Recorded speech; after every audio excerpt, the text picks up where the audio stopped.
Hey everyone, Miss Folk here, and we are going to go ahead and do this worksheet based on PEMDAS, your order of operations, versus your distributive property.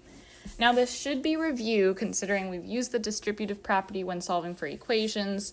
We did it early in the year, we did orders of operations in the beginning, and you did it in 6th grade, okay? So let's go ahead, we're gonna do this whole first page here together, and then I'm gonna send you off on your own to do that second page.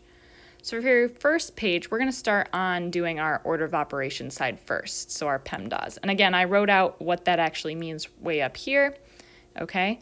But they went ahead and did our first problem for us. So moving on to our second one, remember your first thing is that P, your parentheses. What is inside your parentheses? So I'm going to first bring everything down that that's not in the parentheses, okay? And then here in pink, 9 plus 1, I have 10. All right, so then my next step is going to be my exponents. Even though I still do have the parentheses here, there's nothing inside the parentheses that needs simplified anymore, okay?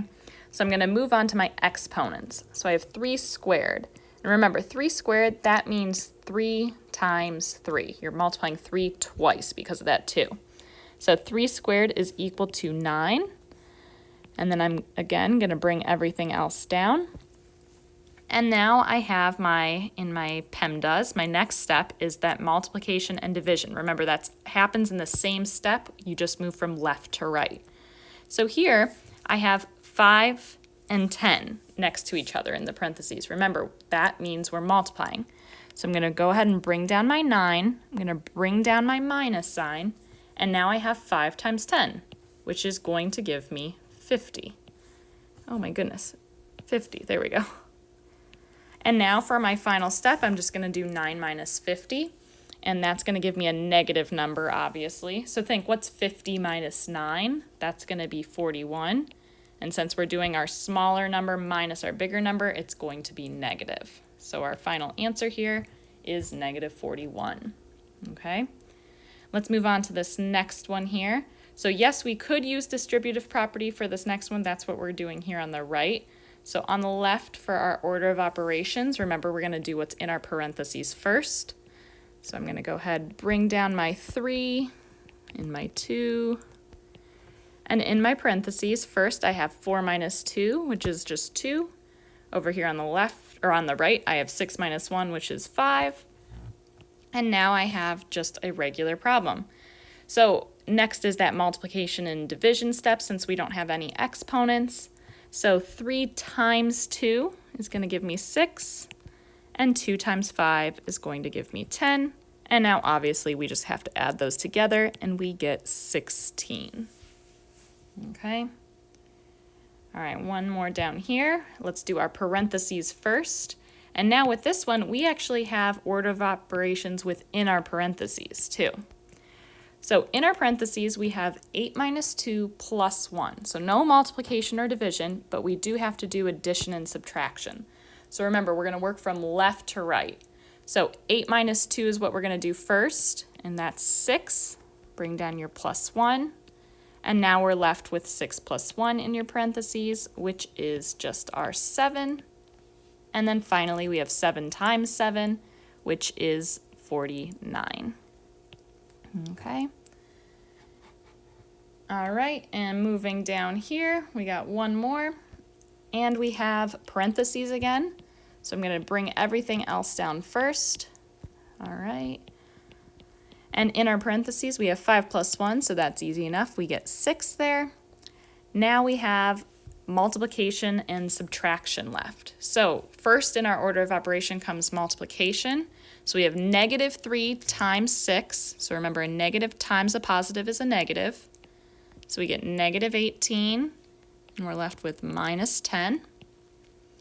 And our final step here, negative 18 minus 10. Remember, if we have 2 minus signs there, go ahead and add those up together normally. So 10 and 18 is 28. And then we got to make sure we keep our negative sign. You can also always do that number line method that we talked about in the very beginning of the year, but it is up to you. Just make sure you're not using a calculator with these basic ones, okay? So now that we actually have the answers for these 4 problems here, we're going to do the same problems but using the distributive property. So normally you guys can choose which way you go about doing the problems, but you do need to know how to do both, okay? So for your distributive property, remember we have a -5 technically, not just 5, we have a -5. So we're going to distribute that -5 to the 9 and that 1. So I'm going to go ahead and bring down my 3 squared first. And now -5 times 9, so we have a negative times a positive, so we're going to get a negative. That's going to be -45. And then here we have -5 times 1. That's going to be a -5, okay? So now I'm going to go ahead and simplify my exponent. 3 squared, remember, we had was 9. So now we're left with 9 minus 45 minus 5. Okay, so I'm going to do that minus 45 and minus 5 because that's really easy to simplify. That's going to be -50. And now we have 9 minus 50. And if you notice, that's the exact same thing we had here. So we do get the same exact answer. Okay. All right, moving on down here, we see that we should get the answer of 16. So let's double check using our distributive property. +3 times 4 is +12. +3 times -2, not just 2, is going to be -6.